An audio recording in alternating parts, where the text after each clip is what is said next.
2022, struggling under the weight of a dire economic crisis, Sri Lankans achieved the once unthinkable, overthrowing the political dynasty of the Rajapaksas. Protesters called for an overhaul of an elite class accused of years of impunity for corruption and human rights crimes. My guest tonight, a veteran Sri Lankan politician, was tasked with pulling the country from the brink of collapse. But his critics say that he was always part of the very establishment that they were trying to get rid of. He's been a central figure at key times of the country's history, including the civil war and ceasefire talks with the armed separatist group known as the Tamil Tigers, and the deadly Easter Sunday bombings in 2019 when he was Prime Minister. I'm Mehdi Hassan, and I'll be going head-to-head with former President and six-time Prime Minister of Sri Lanka, Ranil Wickremesinghe. I'll challenge him on his relationship with the Rajapaksas, his own failures on the Easter Sunday bombings, and question why Sri Lanka is still so far from finding justice for the victims of the civil war. Tonight, I'll also be joined by our panel of experts. Nirj Deva, former presidential envoy for Ranil Wickremesinghe; Madhura Rasaratnam, executive director of Pearl, an advocacy group for Tamil human rights in Sri Lanka; and Francis Harrison, author of Still Counting the Dead, a book on the final stages of the Sri Lankan Civil War.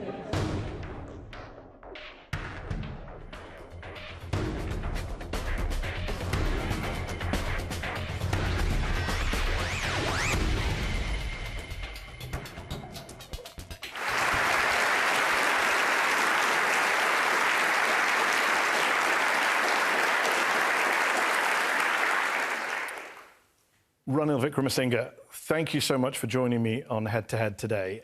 In 2022, in the wake of a huge economic crisis, and Sri Lankans taking to the street, and the Rajapaksa political dynasty basically falling apart, Parliament makes you president of Sri Lanka, and you stabilize the economy, you get a new IMF loan, you bring inflation down from 70% to 1.3% within a year. And then you lose the presidential election. You lose badly. You came third last September. Why do you think, despite that record, the Sri Lankan people rejected you so overwhelmingly? In 2 years, maybe I had to put the economy back on track. And that means disinflation, compression. You're moving everything in 2 years. It's very, very difficult. Will you survive that? No, I can't see that. Look at Mrs. Thatcher. Her first term was be a shambles if not for the Argentinian junta. Yes. That's the Falklands just saved her. Look at Vajpayee, the second generation. You name it, in all the countries, the chances were that you would lose the election. I first came in not on the election. There was no one to take over, and there would have been a political and economic collapse of the country. So your argument is that in that 2 years, you took painful steps, and like other incumbents, you were punished. There's a counter-argument that says you were also seen very much as an establishment man. You have been president once, prime minister 6 times, minister of finance, industry, science and technology, education, youth affairs, employment, deputy minister of foreign affairs. You've had almost every job title imaginable since 1977, since before I was born. Some would say that you are identified by the Sri Lankan people with a lot of the country's political and economic problems. You are Mr. Establishment in their eyes. Well, I came out of the establishment, but I certainly didn't, I'm one of those who wanted to make changes, and they knew that. From the time I was Minister of Education, I was the reformer. But I'm not here to explain why I lost or something. I'm going to say, well, I'm quite happy I did the job. Okay, and let's talk about the country back. So let's talk about how you did the job. Yeah. Some would say that you had an opportunity to listen to young protesters who were out on the streets in Sri Lanka, and you squandered it. You claimed to be a, quote, friend of the people, you said. But within hours of becoming president in the summer of 2022, you called in the military, you told them to do, quote, whatever is necessary to restore order, and then they violently crack down on protesters. How is bringing in the military being a friend of the people? No one disregarded the views of the young people. When a president is appointed by parliament, whether I got elected or my opponent, you had to restore order. What will you do if the parliament is being taken over by a mob here? If a mob walks into the parliament, is that democracy or not? I mean, Amnesty International say that outside of your office, 944 tear gas grenades were used by police against protesters. Look, 30 people were injured, one protester was reported dead. Amnesty International is discredited in our part of the world because they take different. Some of them are laughing here. Yes, I know. mean, Amnesty tends to be discredited in countries that have human rights abuses. I will tell you. Please. These were a group of people who killed one member of parliament. They nearly killed another member of parliament who was a major opponent of Gotabaya Rajapaksa and called for his resignation. They burnt a large number of houses. They came and took over Colombo. They attacked parliament. European Union says there was unnecessary violence against protesters in Sri Lanka, the unwarranted use of force against peaceful demonstrators. European Union had funded some of the agencies and they called for my resignation. The same union thereafter praised me as the man who took Sri Lanka out of economic crisis. Look, that kind of undermines your argument. You like it when they praise you, but not when they criticize you. I don't like them when they play. You just quoted them praising you. Look, okay, I got another one for you. You made your answer. I got another one. You don't like the EU, you don't like Amnesty. UN human rights experts condemn the extensive, prolonged, repeated use of state emergency measures to crack down on peaceful protesters. I'm sorry, I like the UN Office of the High Commissioner for Human Rights. Look, I like the EU. You don't like the UN? I did not talk about the UN. Well, I quoted the UN to you. You're still talking about the EU. We moved on from the EU. Look, you finish everything you want to say about the UN, the League of Nations, the British Commonwealth, and then tell me after that I will answer. Okay. I have been in politics before you were born. I know. I think I said that. I mean, some might say that's part of the problem. But let me ask you this. Let me ask you this. You don't like the EU. You don't like the UN. You don't like Amnesty. So let me ask you about. Am I allowed to ask a question? No, I wanted to correct one thing. I didn't say I don't like the EU. Okay. But we have now come to a stage in the world. Okay. We cannot spend all night discussing your views of the EU. Okay. Let me ask you about. You made it clear. You reject all of these groups. If you don't want me, I'm prepared to leave. If you say all you want to say, and when you finish, I'll give you 10 minutes, and then give me 10 minutes to reply. Unfortunately, we don't have 10 minutes for each answer, otherwise we'll be here all night. But let me ask you this. Let me ask you this. If I'm not dancing to your tune, I can leave. Maybe. Okay, well, we appreciate you flying here for this, even though you want to leave in the first 5 minutes. But let me ask you this. When you delayed Sri Lanka's local elections in 2023, the Supreme Court said that your actions resulted in the infringement of fundamental rights of the Constitution due to arbitrary and unlawful conduct. You were a president picked by the parliament, not by the people, and you were so keen to avoid losing local elections that you just completely violated your own constitution. It's almost Trumpian. We could not hold elections because we had no money. It was agreed by all the parties that I will have the presidential election and the parliamentary elections in 2024. And kindly remember, this case was filed in Supreme Court in 2023. The Supreme Court dragged that case out, and they said, okay, you have violated fundamental rights. By that time, there were no elections. We had stuck to it. We all wanted to get out of this mess, and that's why we did that. The Supreme Court, together. Can I speak? Yes, the Supreme Court said you did have funds in the budget that were allocated for it, and you still didn't hold the election. You say you had no money, but you had enough money to attend the Queen's funeral here in the UK in September 2022. You went to the Japanese Prime Minister's funeral in Japan. You made a lot of state visits, but you had no money for elections. Queen's funeral and the Japanese Prime Minister's funeral was in 2022. Yeah. This was for 2023. You know, our financial years run from January 1st to December 31st. And I had to come. I wanted to come. I was a subject of Her Majesty Elizabeth II, the Queen of Ceylon. She was the most popular figure that we had. Now you're telling me don't come to the Queen's funeral. No, I'm saying you should not have violated the Constitution and held elections. I didn't violate the Constitution by coming to the funeral. The Supreme Court said you violated the Constitution. No, they didn't say. The Supreme Court could have given their rulings if they wanted in 2023. Okay. I think the audience very much understands what I said. You can distract all you want. Okay, let's talk about the protests in 2022. Don't lose your temper. You became president. Don't lose your temper. I mean, only one of us is so far threatened to walk out. When you became president in 2022, the mantra at the time was "go to go home," which was Gotabaya Rajapaksa, the president. His shoes, you filled them, he fled in July. You've always maintained publicly that you oppose the Rajapaksas, the family that have dominated Sri Lankan politics for 20 years, but your nickname for a lot of people online, as you know, is Ranil Rajapaksa.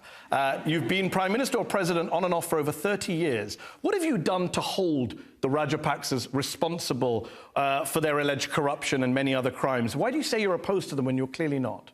When I became Prime Minister, we insisted that there should be inquiries into it.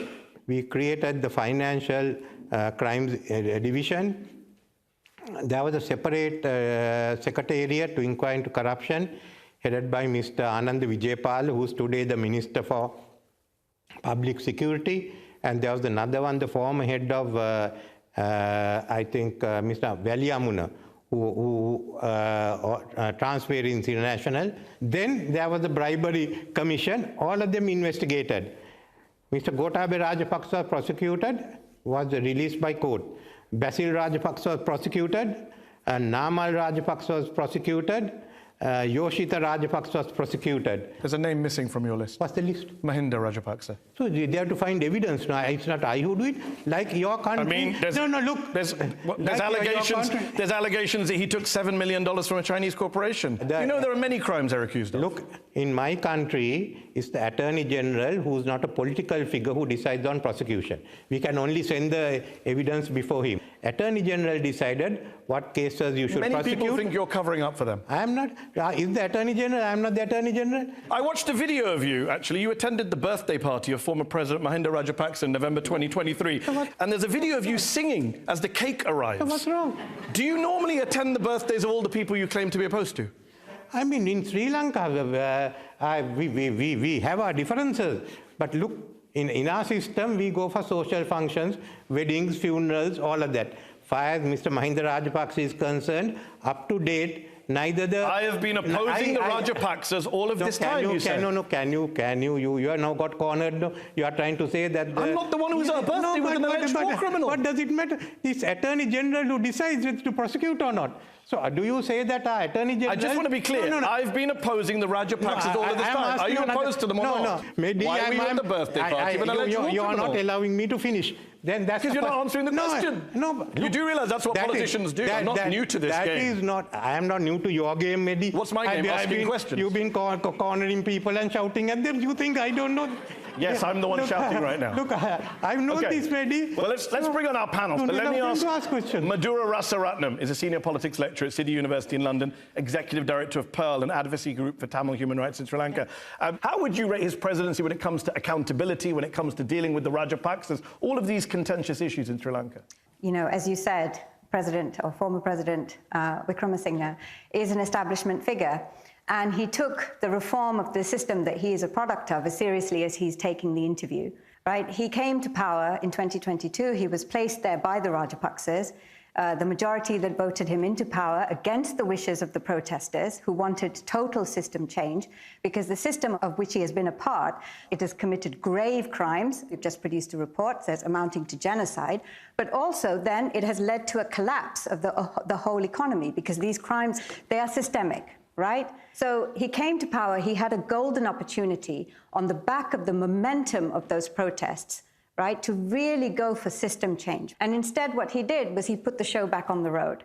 Let me bring in Nirj Deva, is a former presidential envoy for former President Ranil Wickremesinghe, former member of the British and European parliaments. Do you want to respond to Madhura saying that former President Wickremesinghe didn't take things seriously? What has to be understood here, Mehdi, is that Sri Lanka is a very old democracy with institutions that surpass even what I found in the European Union. So when he said that he, as Prime Minister then, or President, cannot prosecute someone, even if he wants to, because unlike here, the prosecution is determined by the Attorney General, who is not a member of the cabinet. He's an independent legal official. And I remember when I went to Sri Lanka, when he set up the CDIU, the civil servants stopped working because they were so scared of making a mistake that no one wanted to make a decision. So he tried to prosecute. Okay. I know. And he couldn't. So let me get Francis Harrison, who's sitting next to you, a former BBC Sri Lanka correspondent, author of Still Counting the Dead, a book on the final stages of the Sri Lankan Civil War. You were shaking your head as Nerj was speaking there. What do you make of this argument that it's beyond the presidency to reform the system, to get accountability for crimes, to deal with corruption? Well, I would take issue, first of all, with the idea that the Attorney General is independent. He's the lawyer for the government. Every UN report talks about the conflict of interest there. I would ask former President Wickremesinghe why he didn't hold Gotabaya Rajapaksa accountable insofar as he assisted him to leave the country. People wanted him to be put on trial, and there were pending cases against him that had only been dropped because he'd acquired head of state immunity. Those cases could have been reopened. He let him escape the country. He let him come back to the country. Nothing happened. So that's a very serious question. I have one other question about the economy, which is Sri Lanka basically raided its pension fund, it's the employer's provident fund, in order to do domestic debt restructuring. A pension fund where 92% of the people who put money into that are the extremely poor. Should you not have taxed private bondholders, banks, and so on? You got Sri Lanka out of debt by doing it on the back of the poor. Let's bring in the former president. Do you want to respond to a question, especially about Gotabaya Rajapaksa? You become president, he leaves the country. I think he went to the Maldives, and then he came back, and you didn't do anything. On the EPF, we had to reduce the debt by 4.6%. 2.6% was taken up by the bondholders and the creditor nations. Then 1% of that came through the banks. And in the case of the EPF, what we dealt was the maturity extensions. So not a single person has lost a cent in that. The final one, Mr. Gotabaya Rajapaksa as president and commander-in-chief of the armed forces, commanded the plane and left Sri Lanka. And he asked them to fly him to Maldives. Then he took a Saudi airline and flew to Singapore. When he went to Singapore, he sent his letter of resignation. Yeah. He has not sent it properly, so we have to tell him, send it back and say, for God's sake, send it, or this is the way to send the letter. Why did you let him back in without holding him accountable? He could come in, there was no charge against him. How can I? I'm not a dictator. I mean, you said to the military, do whatever you need to do to crack down on protesters, but you don't do anything to the Rajapaksas conveniently. No, if the Rajapaksas are trying to block the parliament, they're accused of much worse crimes. What you're doing? As Madura points out, you didn't deal with Madura's point. She said that Rajapaksa's party actually made you president. It's a massive conflict of interest. No. Who made you president? No. Who made you president in 2022? The members of parliament from both sides. A lot of the members of parliament of the SJB, the main party which broke from the UNP, were for me. A fair number of the Tamil members voted for me. I must tell you, half of the members there voted for Dalla Salha Perumal. Half of them voted for me. Do you want to respond to that? The parliament at the time had an overwhelming majority of the Rajapaksa parliamentarians because it was based on the previous parliamentary election. So just a simple mathematical calculation will show that he absolutely needed the votes of those parliamentarians to be elected. You are wrong. You don't know anything of what was happening in parliament the time I was made president. It was a Rajapaksa majority. No, you let me. Now you got this thing. The Rajapaksas were split into two camps. Okay. There was one camp that was in the opposition. Okay. And there was one camp in the. No, I'm agreeing with you. That's fine. No. We've got to move on. Let's talk about one of the key moments in your political career. April 21st, 2019, Sri Lanka is hit with a series of brutal suicide attacks on Easter Sunday, killing more than 260 people, injuring over 500. The attackers were affiliated with the militant group National Tawheed Jamaat, the NTJ. You were Prime Minister at the time. Indian intelligence had warned Sri Lanka of a threat. You said you personally never got that information because you were, quote, out of the loop and not getting along with the President, Sirisena, at the time. You've publicly apologized and acknowledged the, quote, collective responsibility of the government.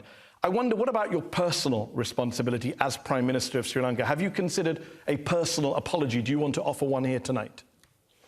I've offered my apology and finished, Mahdi. And nothing more. The Supreme Court has cleared me. But I apologize as Prime Minister for this. Now, you know, I want to tell you one thing. I'm a Buddhist. One day, a man came to the Buddha and started abusing him. Abused him. When he finished, the Buddha asked, son, if you give a person a present and he doesn't accept it, whom does it belong? That man said, then it belongs to the person who gave it. He said, son, I won't accept what you have said about me, so it belongs to you. Okay. Going back to the Easter Sunday bombings. So let's do this. Let's do this calmly without getting excited. Let me finish my question on Easter Sunday. Don't get Thank you for your story about the Buddha. I have said about the Buddha. Well, I have said about the Supreme. I can also tell you something on the Christ, but I won't do that. With respect, several hundred people died. It's not that funny. So let's ask a serious question. The Presidential Commission of Inquiry looked into the Easter Sunday attacks. They wrote a report that says, quote, the government, including President Sirisena and Prime Minister Wickremesinghe, is accountable for the tragedy, and that the state's failure to prevent the attacks is, quote, the greatest dereliction of duty in the annals of public administration and law enforcement in this country. So I ask again, do you take any personal responsibility for, quote, the greatest dereliction of duty in Sri Lankan history? Can I tell you, this is not the greatest dereliction, the other dereliction. That's what the report says. I'm quoting a report. I'm not worried about the report. The Supreme Court has said who's responsible. But this was a Presidential Commission of Inquiry. Okay. So let me say what they tell me, that I was responsible, but I put national reconciliation before national security. That I had been soft on the Muslims. If you think that's the ground on which I should be held responsible, you say so. I'm not saying I'm quoting a presidential report. So I'm quoting the rest of the report. You're only quoting 2 sentences. I could quote you many more sentences. It was incumbent on the Prime Minister to raise in Parliament or Cabinet that the status quo be restored. You were having a fight with the President, and the people of Sri Lanka suffered because you were having a political fight with the President. That's what the report says. If they say that I have been favorable to Muslims, and I didn't say a word about Muslims. You can talk over me all you want. I'll repeat my quote. The government, including President Sirisena and the Prime Minister, is accountable for the tragedy. That's damning. That's damning. Hundreds of people died. On that basis, they went to Supreme Court. And the Supreme Court said President is liable, not the ministers, and all. The same Supreme Court you dismissed about 20 minutes ago who said you violated the Constitution. Now you like them. No. Should I have prevented the banning of the burqa and the naqab? Should I have prevented... you should have raised the issue that you weren't invited to the National Security Council. I'm saying that the Commission is now hiding in what they have said. Okay. When you were president, a damning 2023 investigation by Channel 4 here in the UK aired whistleblower testimonies linking the Easter bombers to former officials loyal to Gotabaya Rajapaksa. They were allegedly colluding as part of a plot for Rajapaksa to win the presidential election on the back of anti-Muslim feelings, which he did 7 months later in 2019. You ordered an investigation that rejected the allegations from Channel 4, once again coming to the defense of the Rajapaksas. But listen to what the head of the Catholic Church in Sri Lanka said. He said, quote, it is clear that Islamist extremists carried out the attack, but there were other forces behind them. We have to conclude that the Ranil Wickremesinghe government is trying to protect them. When the Parliament wanted a committee appointed, I appointed Justice Imran, Muslim, Mr. Harsha Sosa, President's Council, a Catholic, and the former commander, they are Buddhist.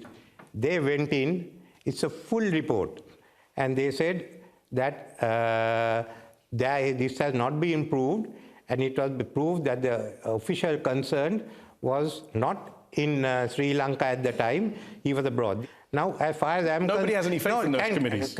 Now, let me finish up. I am dealing with what is called the Catholic Bishops' Conference. All this have been given to them. They have not made any other comment. They're all against the entire Catholic Church is saying you failed them. No, this is what the Cardinal has said in regard to this inquiry, not anything else. Yes, the head of the Conference of Bishops. Who? Bishop Harold Anthony Pereira. Yes, so? He says he wants an independent inquiry, and he supports Cardinal Malcolm Ranjit, the head of the church, who says that you did not take requests seriously for an independent investigation, and what you commissioned, he says, quote, he told Al Jazeera, it's not worth even the paper it's written on, the commissions you did. This is the Catholic Church in your country. Damning stuff. Can I tell you, Bishop Harold has been speaking to me all the time. If he has said this, I know that. We know the politics of the Catholic Church. The politics of the Catholic Church. They lost hundreds of people in suicide attacks, and you're obsessed with it. We know that. It's a question. Is everything a game to you? Sorry, you're going off your head at this rate. I appointed a committee which no one... And quote, the committee was not worth the paper it was written on. That's the head of the Catholic Church of your country. You know, all nonsense he's talking of. Justice Imran. The head of the Catholic Church is talking nonsense. Yes. I just want to be clear. A massive terrorist attack happens on your watch as Prime Minister. hundreds of Catholics die, the Catholic Church say you failed us, and you dismiss them all as nonsense. They have accepted the fact that I want to do, but they are saying is that the committee that I appointed, they are not willing to accept the findings of that committee. Yes. It doesn't say that They're also saying there were other forces behind the attacks, and you're trying to protect those forces. That's a damning accusation from the head of the Catholic Church. Head of the Catholic Church, I am not a Catholic to begin with, and I go with the majority of the people in the country. 53% of Sri Lankans say they believe local politicians were involved in the attacks. I appointed a committee at the request of Parliament. No one in Parliament has objected. It's up for the Parliament to decide whether they accept the report or not. Okay. It's not for the Cardinal. It's not for the Parliament to decide. Not for the victims of the terrorist attack. Got it. We will take a break there. We have looked in part two, we will go to our patient audience here in London's Conway Hall. We're going to talk about the fallout from Sri Lanka's civil war, a very big topic, and we're going to go back to our panel of experts also. So stick around and join us in part two of Head to Head tonight.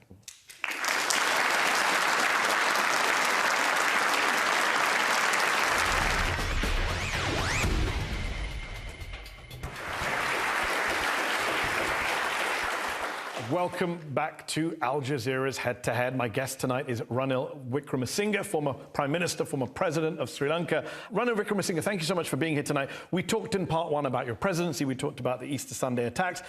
Sri Lanka's brutal civil war lasted 26 years. It claimed the lives of an estimated 100,000 people or more. You yourself tried to broker a ceasefire with the LTTE, also known as the Tamil Tigers, in 2002.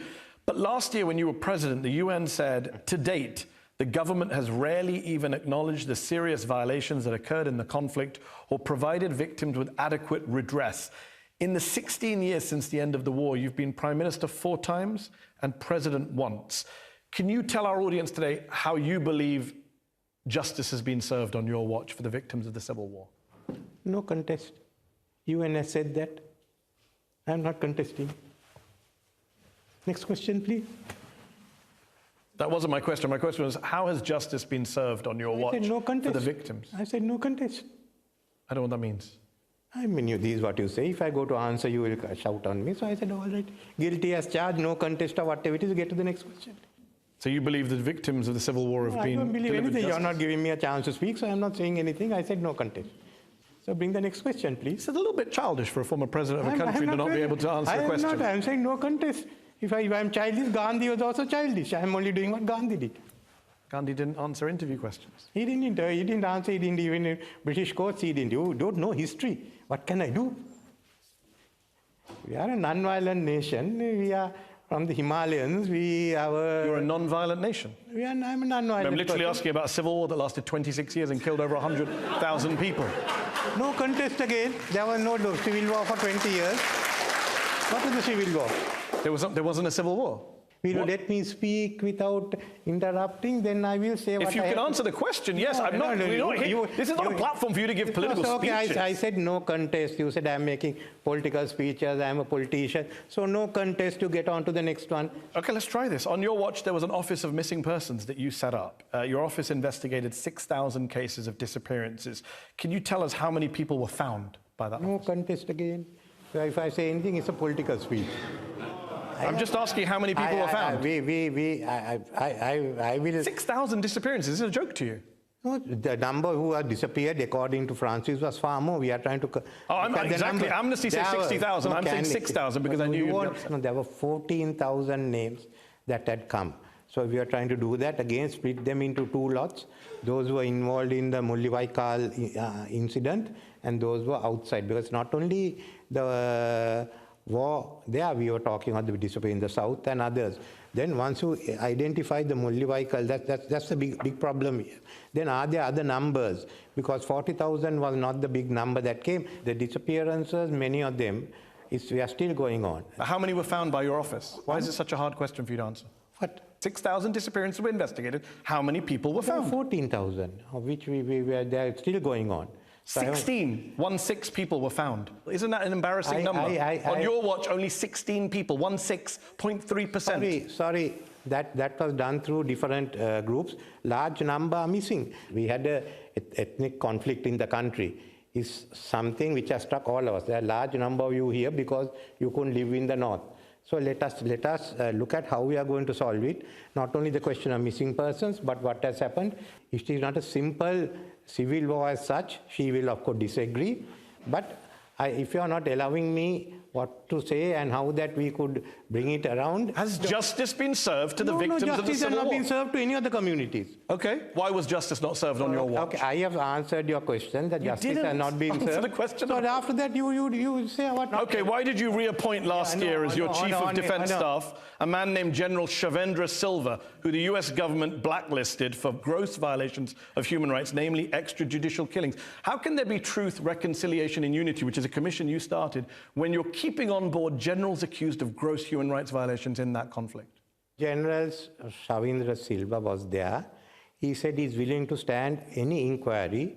In our ones, we had not found anything. The Americans, though they blacklisted him, can't say what it is about. He served in UN and part of the office. As far as I was concerned, it's a practice not to replace military commanders during election.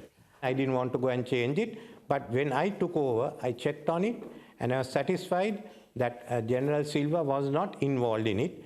It's the US that has done it. US and the UN High Commissioner for Human Rights, Michelle Bachelet, and the European Union. Yes, but the US, there are no charges. He's willing. In fact, he's one of those who want the Truth and Reconciliation Commission to come into being. So you set up this Truth and Reconciliation Commission, and last year, when you were president, you got an open letter from victims of the Civil War, journalists, activists in the North and the East, and they said there's no point to this commission when they're still being subjected to, quote, surveillance, intimidation and harassment by security agencies and land grabs. Why were your security agencies subjecting them to surveillance, harassment and land grabs? There have not been many. There have been some instances we stopped it, but I did not deal with it personally. Why? I kept out. But it's hard to talk about truth and reconciliation if people are still being subjected to human rights abuses. As I told you, we inquired. Some were correct, some were not. But I will not. I am not going to answer any more of this. I feel there are a lot more to be done to get justice for the people of the country or the Tamils. Okay, let's go to Madhura Rasaratnam, who's a senior politics lecturer at City University, executive director of Pearl, an advocacy group for Tamil human rights in Sri Lanka. As a Tamil, Madhura, is it fair to say that the two people that a lot of Tamils in Sri Lanka want to see in a court of law are Mahinda and Gotabaya Rajapaksa, who were respectively president and defense minister for the last most violent years of the Civil War, both of them accused of multiple war crimes? Should they have been put on trial by now by successive Sri Lankan governments, including Mr. Wickramasinghe's? I think, yes, the time for justice is long past. Mr. Wickramasinghe's attitude to your question about justice for the victims, the callousness, just exemplifies the attitude of the Sri Lankan establishment writ large and how we got to a point of, mass atrocities, right, on that scale. And just to say, of course, Gaza is very much on our minds at the moment, but there are unbearable similarities between what happened on the beaches of Mullawaikal and what happened in Gaza. In both cases, you have populations hemmed against the sea, subject to humanitarian siege conditions, incessant aerial bombardment, with atrociously high casualties, medical procedures being done without anesthetic on purpose. The UN estimates that about 40,000 people died in a space of 5 months. At the end of the war, 1,000 people were dying a day. Many, many more are unaccounted for. Those crimes occurred because you have a political system of which Mr. Wickramasinghe is a part for the past 70 years that has prioritized ethnocratic politics, pleasing the majority at the expense of good governance, at the expense of fairness, at the expense of justice, right? At the expense of efficiency. So what happens when you get that? Okay. You get escalating hatred against other groups, and you get poor governance leading to economic collapse. Let's bring in Nirj Deva, who's a former British MP, served as an envoy for President Wickramasinghe when he was in office. Just respond to what you heard from Madhura there about both the callousness of the approach to the war, but also the lack of accountability for the Rajapaksas. You were part of the Conservative Party in the UK. You know that David Cameron, Conservative leaders, called for international investigation of the war. Watching this interview, there is an underlying thread which you need to recognize, and that is that the enforcement of law and order in Sri Lanka is much wanted. President Wickramasinghe's own house, with all his precious books and paintings, were burnt. To this day, not a single person has been arrested. So the question is not what President Wickramasinghe can or cannot do. It is whether that lousy system of justice is viable or it needs to be reformed. Now, that is where we all should focus our attention. If we want to look at Ranil Wickremesinghe's role in the ethnic war, look at what he did when he was Prime Minister, when he invited the LTT to give up arms and come into the democratic system. And what happened? He broke the LTT in two. One half of the LTT decided to come into the democratic fold. I mean, quite frankly, sitting in the British Parliament, I was in the European Parliament, I was outraged that terrorists were now given cars and given seats in Parliament. Understood. Mr. Wickremesinghe, you didn't investigate. We just talked about the Rajapaksas for war crimes. Some people say you should be investigated. During the early part of the civil war, the Sri Lankan government faced an uprising, as you know, from the JVP, a leftist group whose current leader is now the president. There was this government commission of inquiry that found that in the late 80s, you were, quote, a main architect of securing a housing complex that was used for the purposes of illegally detaining, torturing and killing individuals linked to the JVP. The government inquiry reported that you, quote, to say the least, knew it was being used for illegal detentions and torture while you were living and working there. You didn't know what was going on there? You weren't involved? Where is the report? Sorry? Where is the report? It's called the Batalanda Commission report. So where is the report? Read from the report. I just did read from the report. You didn't read from the report. It is quite clear from the available material that insofar as the securing and allocation of the houses at the Batalanda houses are concerned, the main architects had been the then Minister of Industries, Mr. Ranil Wickremesinghe. I deny all those allegations, and I'm asking you to quote that commission report.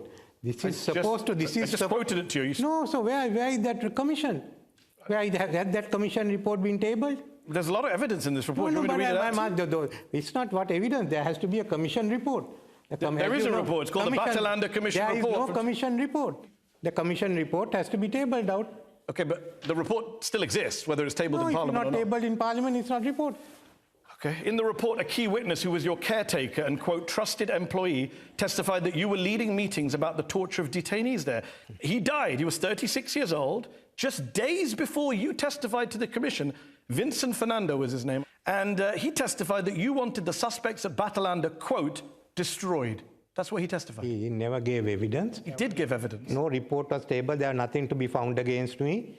That was an army camp that was established in a former housing scheme. Any case, that was not tabled in Parliament. There was nothing to be found against me. Vincent stated that what he understood under the circumstances was that Mr. Wickremesinghe wanted the suspects destroyed. Then asked if Vincent was displayed. I was not in the government. I was in the opposition. I've been in the opposition for 10 years. Look, there was no report. So you are quoting if there's a report. You were the Minister of Industry. Look, but I'm telling you, there's no report. I do have a report, but I've just literally read from it. There's no report. Let's bring in Francis Harrison. No, former BBC correspondent. Francis, what do you make of what you're hearing about Batalanda? What is the lack of accountability from Batalanda, the civil war? What does it mean in your view? I'm flabbergasted. I mean, I have a copy of the report here. It says printed by the order of the government. I'm sorry, but there is a report. It was not tabled in Batalanda report, in English and Sinhala. I mean, what you're hearing from former President Wickremesinghe is rather remarkable. What do you mean? I think it's astonishing. I mean, I think his remarks about Shavendra Silva, the general he referenced, I mean, those are astonishing. To say that there isn't a case for Shavendra Silva to answer when the United States and the OHCHR, the UN, have made a case against him is utterly insulting to victims, and I think it just shows the impunity that he has supported. That's absolutely shocking. And we look basically at the JVP uprising time, the late 80s, where torture was endemic, where enforced disappearance happened on a massive scale, and we look at the connection between that and the civil war, and what the connection is that you see the same alleged perpetrators, and you might say also some of the same politicians who were involved in one era of violence went on into the next era of violence, and that's because there was never any accountability, because there was complete impunity, and this just is a cycle that repeats itself. And I'm afraid that somebody who's been in power that long needs to be answerable for that. Isn't that the problem? No accountability. Sorry, Francis, I was in the opposition. We've asked the government to prosecute me if there's something wrong, and they said there was nothing to be prosecuted on.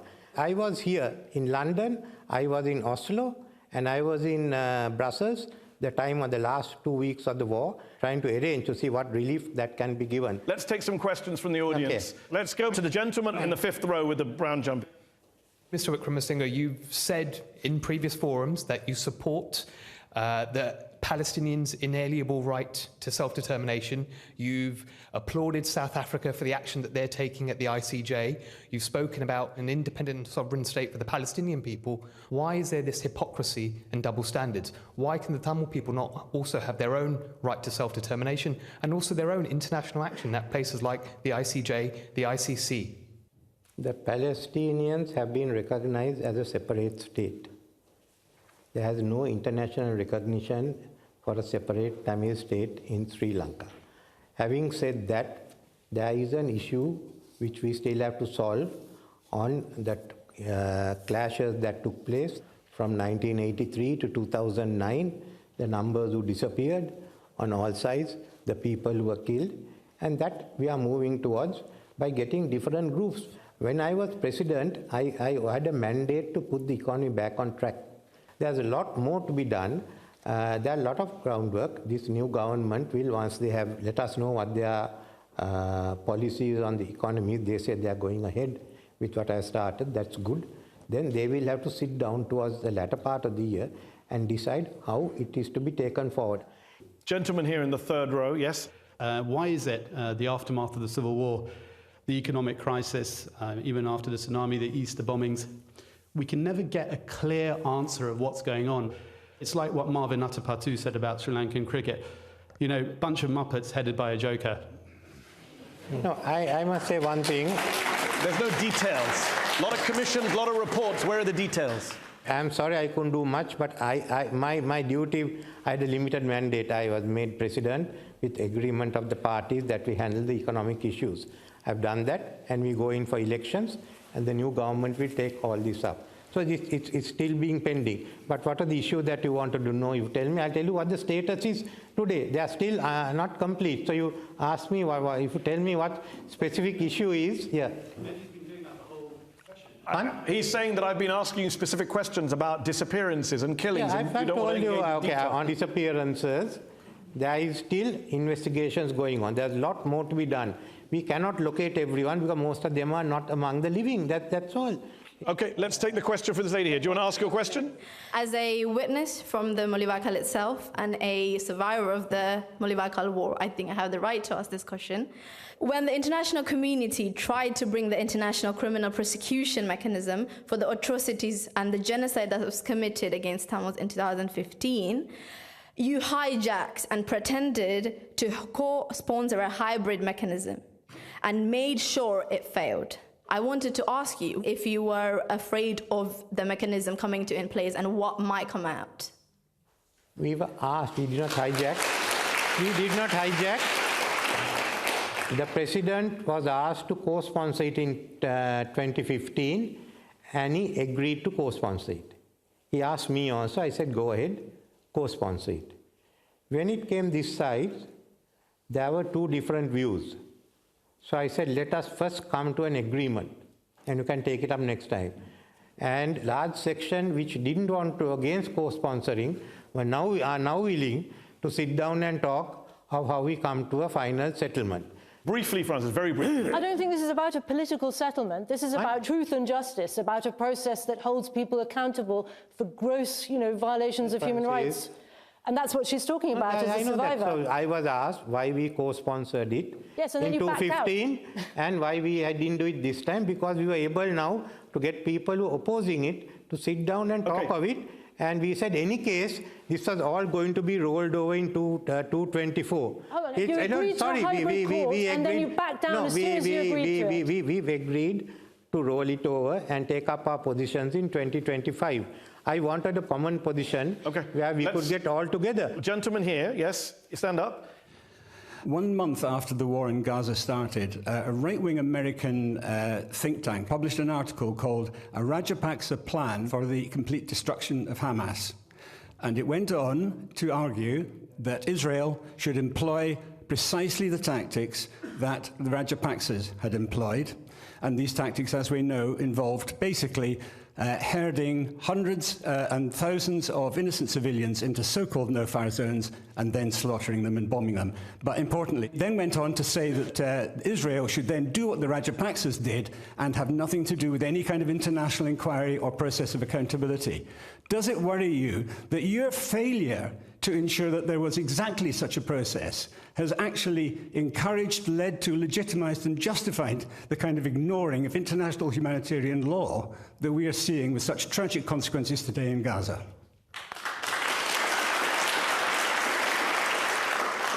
I haven't read that article, so I really don't know what exactly is there.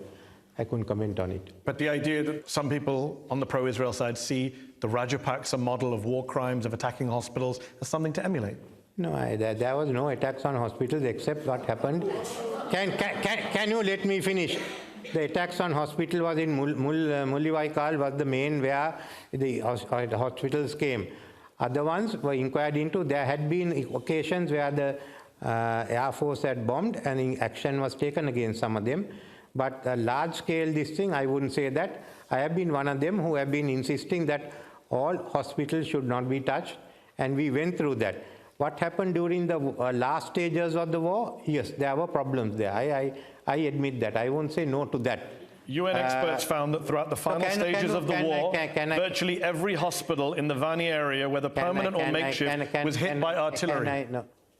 There was Air Force bombing. There had been artillery shells that had fallen at that time, but in each instances, we've been able to intervene as opposition. Government forces blocked the delivery of humanitarian aid. Sounds very Israeli. Where?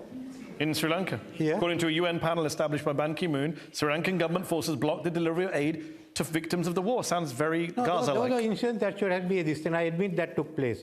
You would ask me about Air Force bombing. That's all that I want to go say. back to the audience. That gentleman's waiting, but Nurj, briefly. A quick observation. Please.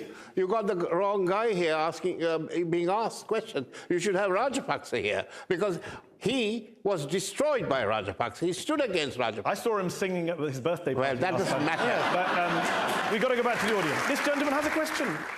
I'm from the British Tamils Forum. During the 1983 pogrom, more than 3,000 Tamils were killed. Some of them burnt alive. I very nearly got killed on Boris Gamo Road. My friend and his dad were not so lucky. They were burnt alive on that road. The businesses and houses of Tamils were burnt. As a cabinet minister at that time, what did you do? I was responsible for running all the refugee centers, but what we went through there was inhuman. I've seen my Tamil friends suffering. I am in no way defending that. That was wrong. It was cold-blooded. People are getting killed. We tried our best and stopped some of the killing, but I immediately opened up the schools, said everyone to come in, and started supplying food. So that's what I could do. That may not be enough, but I did what I could do. But we were also out in the first 2 days, going all out. I know President Jayawardena was also doing a lot from there, but I won't go into those details. To accept what was wrong, we accept responsibility for that. Do you accept war crimes were committed in Sri Lanka? Look, let me finish. You didn't allow. No, you don't allow. Crimes were committed? You didn't. Do you accept war crimes were committed in Sri Lanka? I have said we are sorry for what that happened. But were they war crimes? Did war crimes occur in Sri Lanka? Not war crimes. They're not war crimes. No, they were just horrible things. Look, there are riots in all our countries. People get burned, but we have to know what happened was wrong, and that is the beginning of it. Good to hear. We'll take last question here. We're out of time. Yes, do you want to stand up? Yes. In October 2023, you ordered the police to release land in Mailathamadu Madhavane in Batikalo back to the Tamil farmers. However, you couldn't get it done. And to this day, Sinhala settlers and a Buddhist monk continue to encroach on these lands.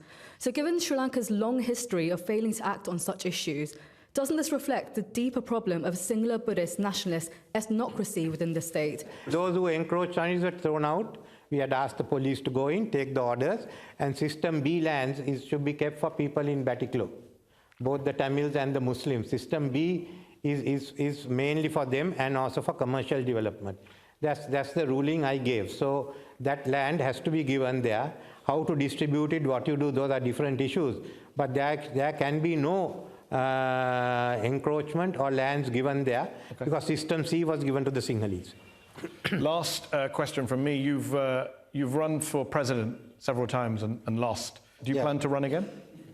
I had no plans to run this time except I became president and I felt that I should give the country a chance.